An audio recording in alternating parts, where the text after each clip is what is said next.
Sumário pré-requisitos. Nesta aula vamos falar, relativamente ao capítulo de funções reais de variável real, de função racional conceito intuitivo de limite, função racional hipérbole e também na função racional de assíntotas do gráfico de uma função racional. Os pré-requisitos necessários para compreender a aula na totalidade são ter competências na área de funções.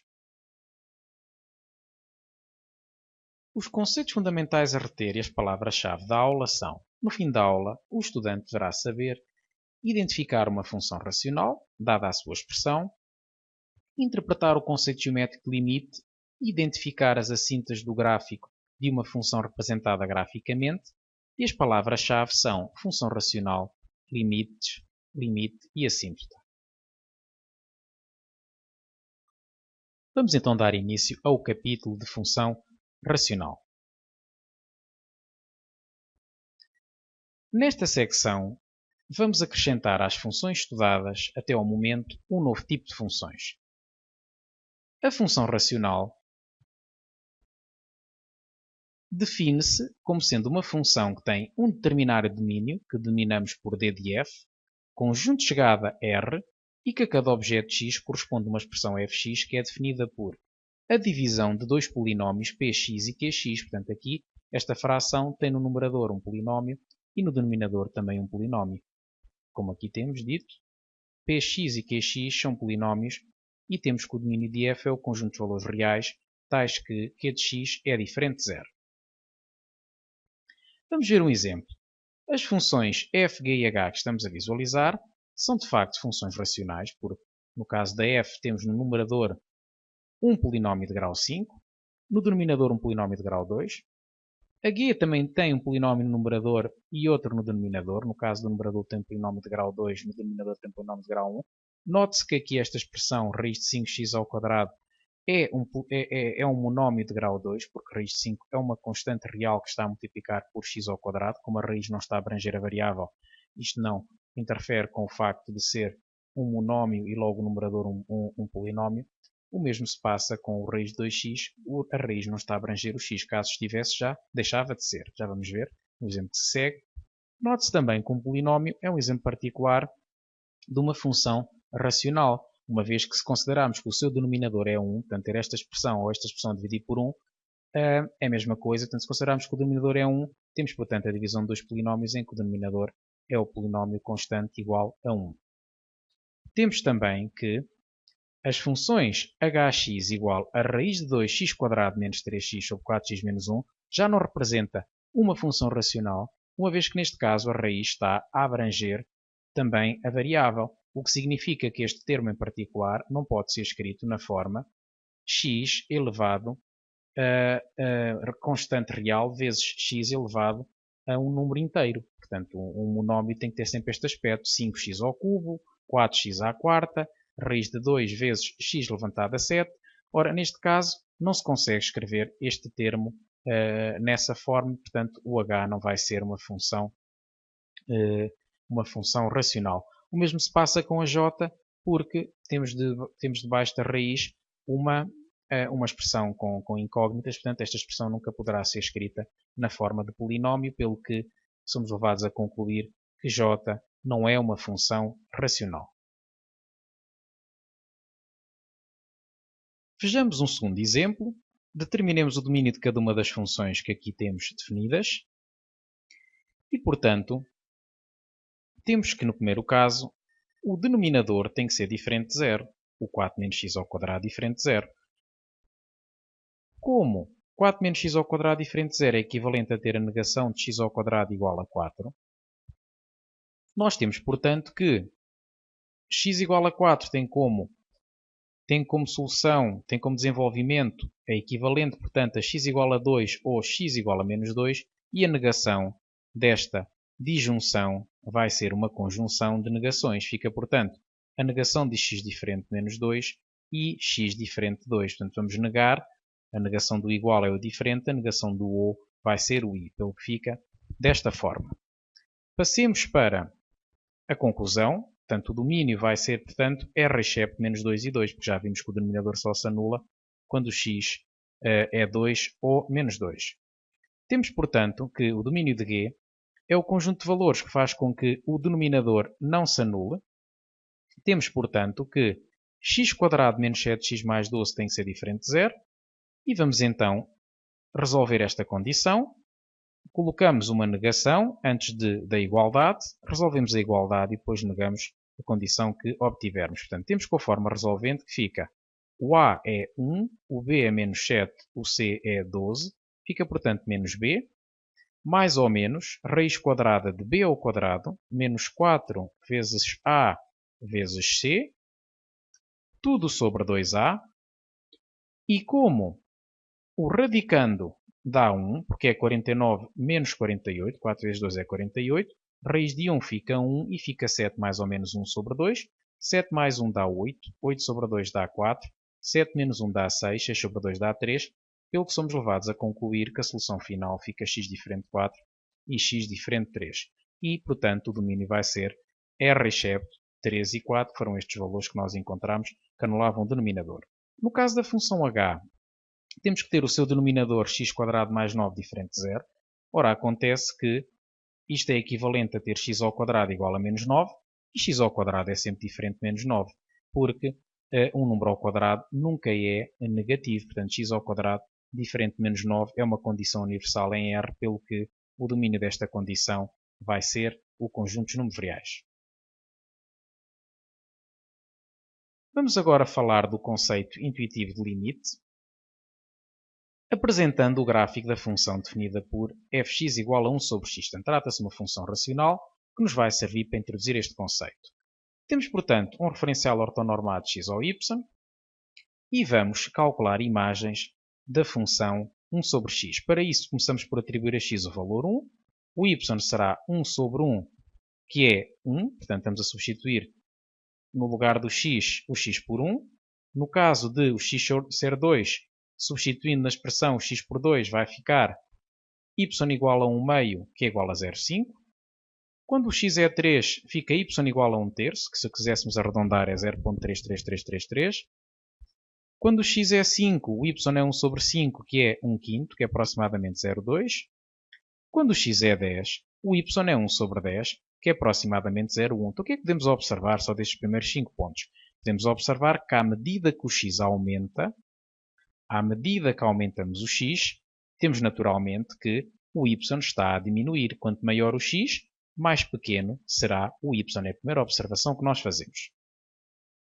Quando o x é 100, o y é 1 sobre 100, que é aproximadamente 0,01. Portanto, esta situação mantém-se sempre até mais infinito. Quanto mais se aumenta o x, mais pequeno ou mais diminui o y e fica sempre positivo. Portanto, é um processo infinito. Se o x for 1 milhão, o y é 1 sobre 1 milhão. Portanto, é um processo infinito. Dá para aproximar tanto quanto se queira o y de zero, sem nunca o atingir. Se o x for 1 bilhão, o y é 1 sobre 1 bilhão. Portanto, um número cada vez mais próximo de zero, mas sem nunca o atingir.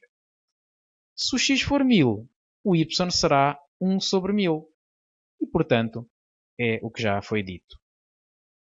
Observamos que quando o x tende para mais infinito, escreve-se desta forma: x tende, esta seta lê-se tende, para mais infinito, o fx tende para zero. E escreve-se: limite quando x tende para mais infinito de fx é igual a zero. Portanto, aumentando muito o x, o fx tende para zero e escreve-se: limite quando x tende para mais infinito de fx igual a zero. Vamos marcar os pontos no gráfico. Marcamos neste momento o ponto 1, 1, seguido do ponto 2, 0, 5, 2 e 0,5, o ponto de coordenadas 3, 1 terço, o ponto de coordenadas 4, 1 quarto, 10, 1 décimo e daria origem a esta parte de gráfico. Não temos elementos para mais, vamos agora passar à situação em que o x está mais próximo de zero. Se o x for 0,5, o y é 1 sobre 0,5 e 1 sobre 0,5 é igual a 2. Se o x for 0,4, o y é igual a 1 sobre 0,4, que é igual a 5 meios, que é aproximadamente 2,5. X igual a 0,3, o y é 1 sobre 0,3, que dá 10 terços. 10 terços é aproximadamente 3,33333.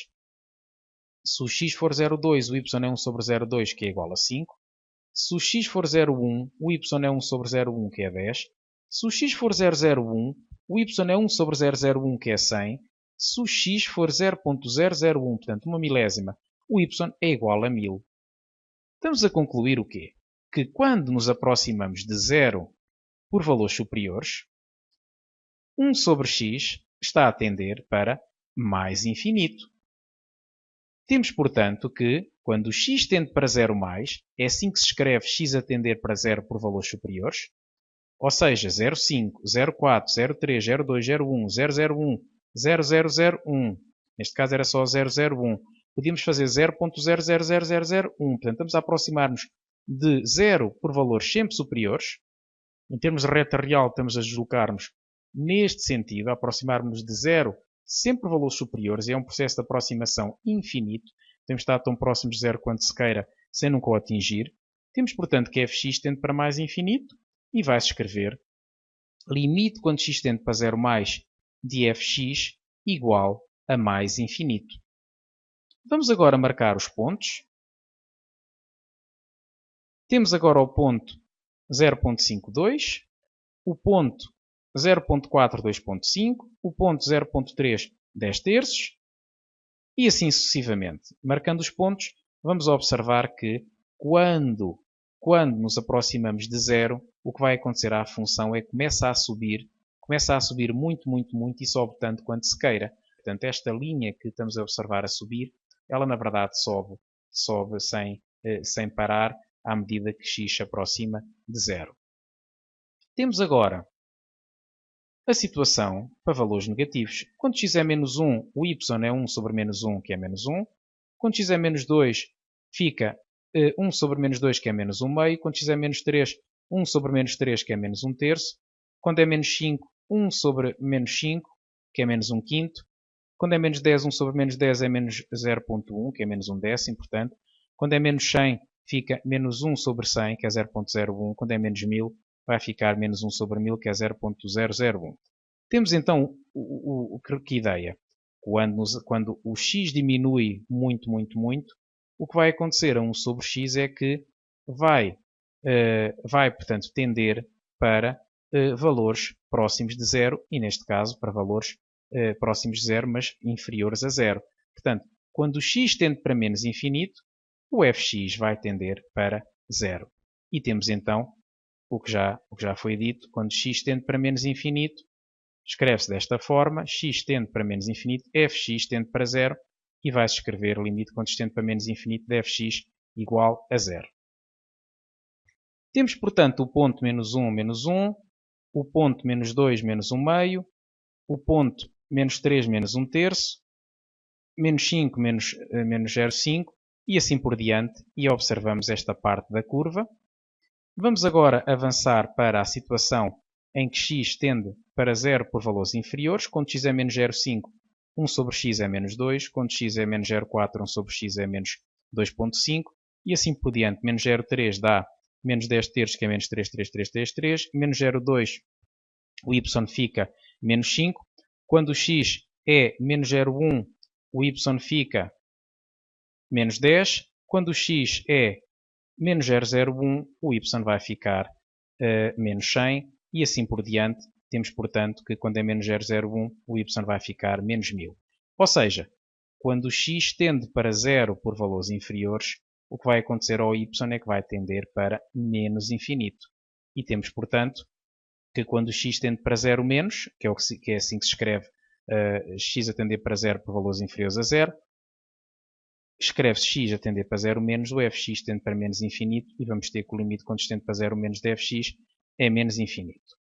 Representação em termos da reta real, temos o x a tender para 0 por valores inferiores, então estamos a fazer uma sequência de pontos que se desloca neste sentido, e temos, portanto, que em termos gráficos o que vai acontecer é, temos aqui os pontos a aparecerem, quanto mais próximo de 0 está, mais pequena será a imagem, até que a determinada altura, até já deixa de aparecer no ecrã e dá origem a um gráfico deste tipo. Portanto, a função, quando nos aproximamos de 0 para valores inferiores, as imagens começam a diminuir e conseguem-se imagens tão pequenas quanto se queira.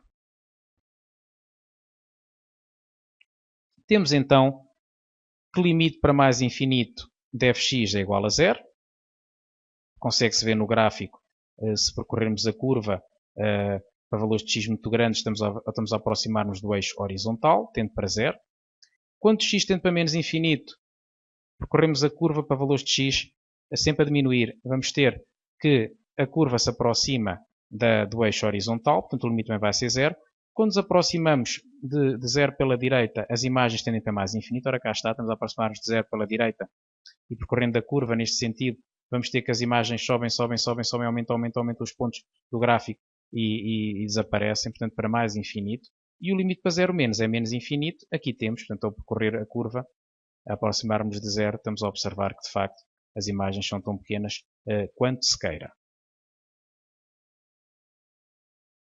Denominamos este gráfico, o gráfico da função 1 sobre x, por hipérbole. Já vamos ver mais à frente qual é que é a definição exata de hipérbole, mas para já deixamos aqui esta denominação. Hipérbole, portanto, foi referido que o gráfico de uma função homográfica, neste caso a função também se chama homográfica, é uma hipérbole. Nesta secção vamos definir hipérbole como lugar geométrico e apresentar alguns exemplos de utilização de hipérboles em situações da vida real.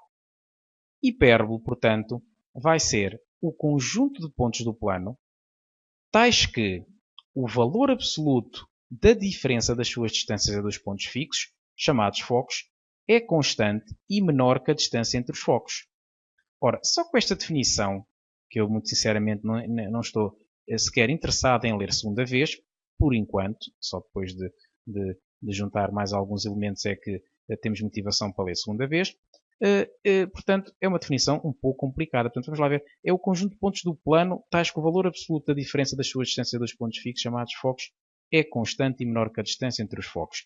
Bom, nada melhor do que prosseguir com uma animação para esclarecer um pouco melhor esta definição. Estamos a visualizar uma aplicação dinâmica que ilustra duas curvas, dois arcos de hipérbole. Temos, portanto, que a distância que há entre estes dois pontos chamados focos, F1 e F2, denotam foco 1 e foco 2, vão ser, neste caso, iguais a 5.8. Temos, portanto, que este ponto P é um ponto do plano que verifica a propriedade da distância que este ponto tem ao foco 2 menos a distância que ele tem ao foco 1, ou se quisermos ao contrário. Portanto, a distância D1, que é 8.46, menos 2.66, vai ser igual a 5.8. Portanto, contas feitas, dá 5.8.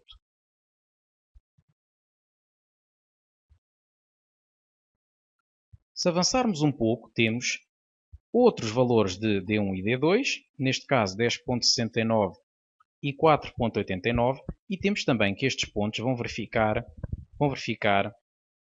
o facto da sua diferença ser igual a 5.8. Portanto, o módulo assegura que a distância, que a diferença é sempre positiva. Neste caso não foi necessário, porque o 10.69 é maior que 4.89.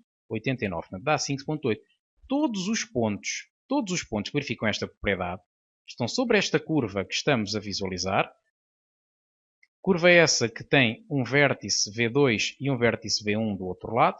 Já vamos para o outro lado. E, portanto, temos que a curva tem este aspecto e chama-se hipérbole. Passarmos para o outro lado, vamos ter a mesma situação. Sempre a distância é 5.8, só que agora aqui notemos que 5.46 menos 11.26 já dá um valor negativo, mas como temos o módulo, vamos ficar com um valor positivo. Portanto, se fizerem as contas numa calculadora ou manualmente, veem que a diferença entre este número e este vai dar menos 5.8, mas depois o módulo vai fazer com que fique 5.8. E isto continua ao longo de toda a curva, esta propriedade, as distâncias a variarem e a curva gerada a ficar esta que estamos a ver. Podemos aumentar a distância entre os vértices, ou seja, há pouco tínhamos aquela distância D1 menos D2 era sempre fixa. Agora temos já uma outra curva, portanto, se a distância for 4.2 dá origem a uma hipérbole com aspecto um pouco diferente e, portanto, já estão a perceber a ideia cá. Muitas curvas verificam esta propriedade. Neste caso, os pontos desta curva verificam a propriedade de ter a distância de cada ponto da curva a cada um dos focos. Portanto, o D1, a distância do ponto P ao foco 1, menos a distância do ponto P ao foco 2, neste caso, vai ser igual em módulo a 2.6. Temos agora uma outra propriedade que é importante, que é a propriedade refletora da hipérbole. Temos que, se tivermos, por exemplo, um raio de luz a apontar para o foco F1, portanto, este raio amarelo está a apontar para o foco F1, ele faz reflexo na hipérbole e vai se refletir para o outro foco F2. Portanto, esta propriedade refletora é muito importante, porque imaginemos que temos um sinal de telecomunicações que é enviado na direção do foco F1 e depois tem um receptor que é colocado no foco F2 para o receber. Portanto, são todos concentrados. Qualquer que seja o raio, podemos ter um raio, por exemplo este, a apontar para o foco F1, que ainda assim ele chegaria e iria refletir-se para o foco F2. Portanto, este raio que viria daqui, por exemplo, aponta para aqui e depois reflete para o outro foco. Podemos encontrar uma importante aplicação das propriedades refletoras da parábola nos telescópios de reflexão. São constituídos por duas lentes hiperbólicas, apresentam como principal vantagem terem um comprimento muito mais pequeno que os telescópios de refração, ou seja, os telescópios de lentes habituais, e o mesmo poder de ampliação.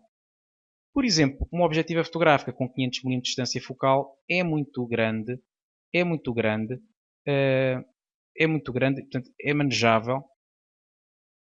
É muito grande se for de lentes, portanto, se for de refração. O mesmo já não acontece se for de reflexão e é pequena e bastante manejável. O telescópio Hubble, que está em órbita desde 1990 a 600 km da Terra, utiliza as propriedades refletoras da parábola. Um telescópio de refração com o mesmo poder de ampliação, ou seja, um telescópio de lentes, teria um peso demasiado elevado para ser colocado em órbita por um foguetão. Portanto, temos aqui uma vantagem muito grande em utilizar esta propriedade refletora ao nível de manejamento das lentes, por exemplo.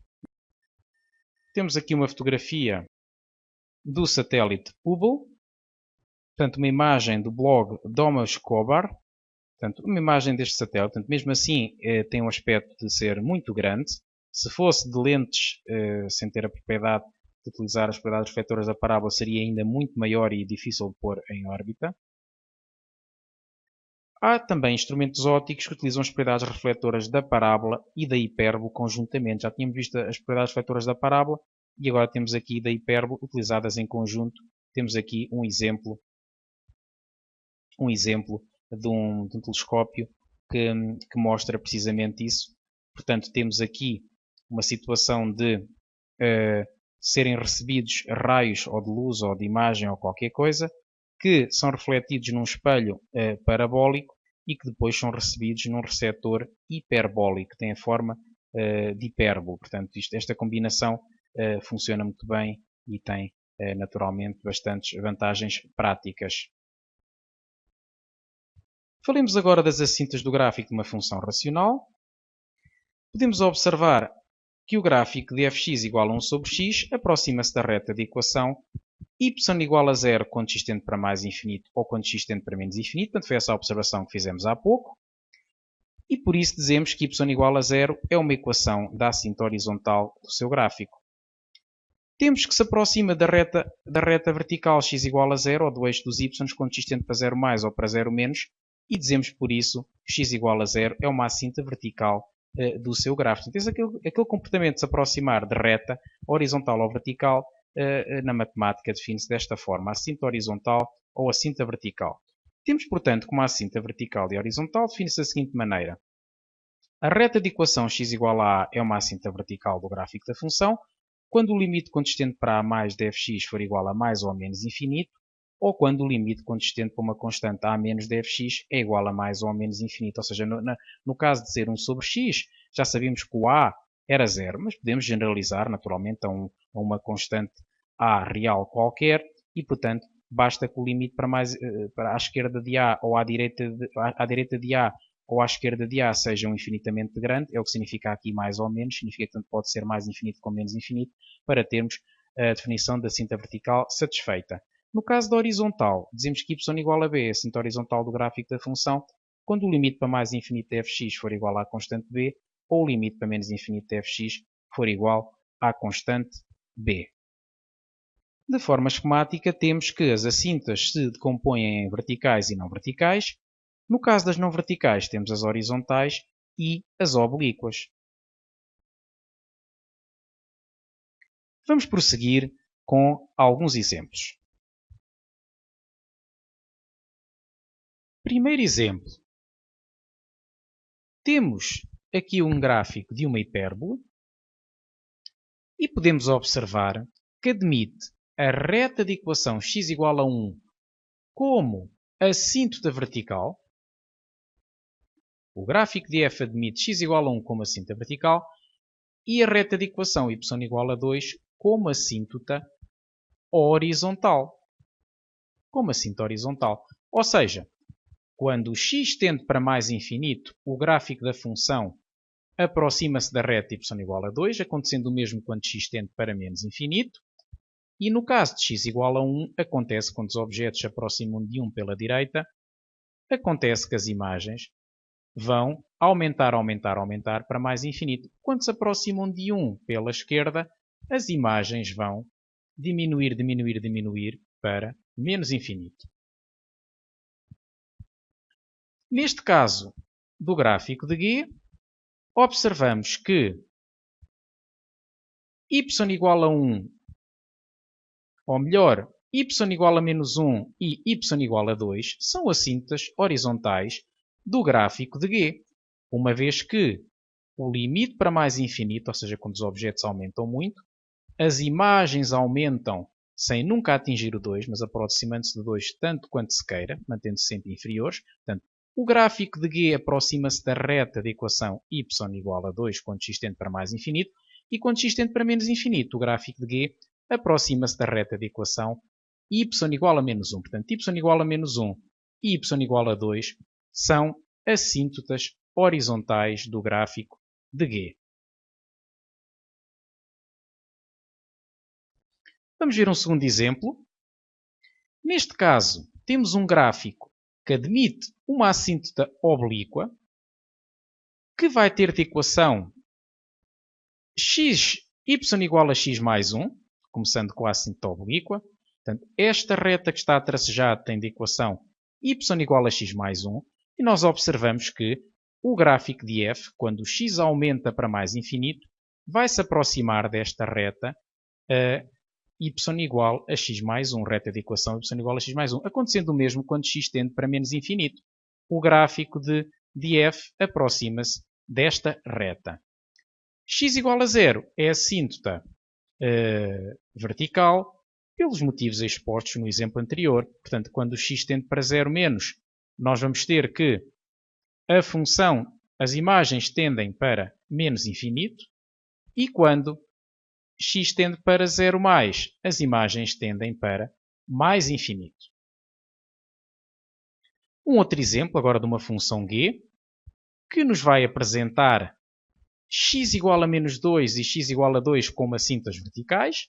Portanto, é o que acontece. Esta reta vai ter esta situação que ainda há pouco foi descrita. Portanto, quando nos aproximamos de menos 2 pela esquerda, as imagens de G tendem para menos infinito. Quando nos aproximamos pela direita, as imagens de G tendem para mais infinito. Quando nos aproximamos de 2 pela esquerda, as imagens tendem para menos infinito. Quando nos aproximamos de 2 pela direita, as imagens tendem para mais infinito. Por outro lado, a reta de equação y igual a menos x, que é esta reta que estamos aqui a visualizar, vai ser uma reta que, quando x tende para mais infinito, o gráfico de f aproxima-se dela tanto quanto se queira.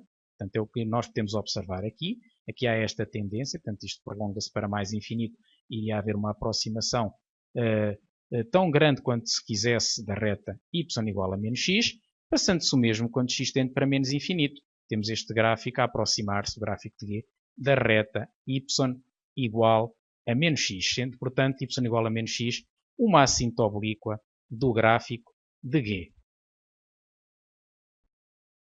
Vamos ver um segundo exemplo. Neste caso, temos um gráfico que apresenta uma assíntota vertical, uma vez que o limite consistente para 0 menos de fx é igual a mais infinito, portanto a função está a tender, as imagens estão a tender para mais infinito quando os objetos se aproximam de zero por valores superiores, e neste caso temos, quando x tende para 0 menos, as imagens tendem para menos infinito, as imagens estão a diminuir muito e a tender para menos infinito. Temos também uma terceira reta, que é uma reta oblíqua, que ainda não tinha sido vista até ao momento, e que, portanto, significa que o gráfico aproxima-se da reta quando x tende para mais infinito. Neste caso, quando x tende para menos infinito, também temos a mesma situação, o gráfico a aproximar-se da reta. Temos, portanto, que x igual a 0 e y igual a x mais 1 são, respectivamente, a síntese vertical e oblíqua do gráfico de f. Portanto, y igual a x mais 1 é a equação desta reta oblíqua. Temos aqui um outro exemplo, cada vez com mais interesse, estes exemplos que estamos a ver. X igual a menos 2 é a assíntota vertical, o mesmo se passando para x igual a 2, e depois ainda há aqui uma assíntota oblíqua, uma vez que quando x tende para mais infinito, a curva do gráfico de G está a tender para a reta, e quando x tende para menos infinito acontece a mesma coisa, está-se a aproximar da reta oblíqua, que vai ter a equação y igual a x. As outras têm de equação x igual a menos 2 e x igual a 2. São duas retas verticais.